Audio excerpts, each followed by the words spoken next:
aga mõtlen, mis minu nagu üks suurimaid taipamisi on just see pool, et avatud kommunikatsioon, suhtlemine. Nagu kõige vältimatum osa üldse, mida ma olen otsinud enda suhetes kõikidest varasemalt ka ja selle ma nüüd siin olen saanud ja õnneks, ma ei ütle, mul on nüüd see mingi hookus-pookus naine, aga mul ei ole seda iba.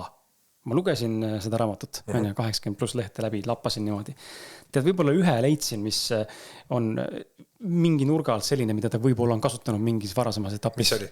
Ma ei mäleta isegi enam praegu täpselt, aga see kohe algus kuskil. See oli midagi väga süütut, see ei olnud üldse isegi suhetega, mingi armastusega seotud, vaid see oli mingi muu üldse valdkond.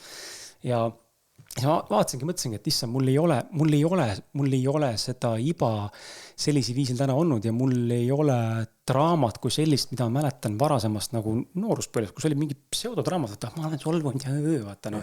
Mul ei ole, ma ei koge seda ja mul on nagu nii rahulik kõik olnud siiamaani ja ma ise olen inimesena, mehena ilmselt väga rahulik ka, ma ei ketra ega ei küta üles sinna lambist, et ja vahel juhtub. Kommunikatsioon on see, mis ma ütlen, mis mind tohutult aidan nagu seda suhet nagu mitte hoida, mitte ainult hoida, vaid ka nagu, mitte ka päästa, aga ütleme hoida nagu jätkusuutlikuna üksteist austavalt on see, et lihtsalt aus suhtlemine, midagi on perses, midagi häirib, siis fucking räägi välja nii nagu on.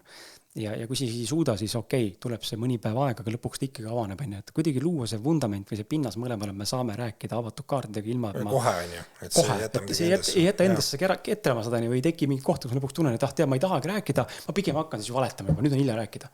Ei, räägi välja, ja kui tulebki välja hiljem, et sa valetasid või tõesti midagi varjasid, siis ka sellest saab rääkida, ma ei julgenud sulle öelda sellepärast, et mitte mis iganes pseudo muud probleemid on, et kommunikatsioon tooks mina nagu välja.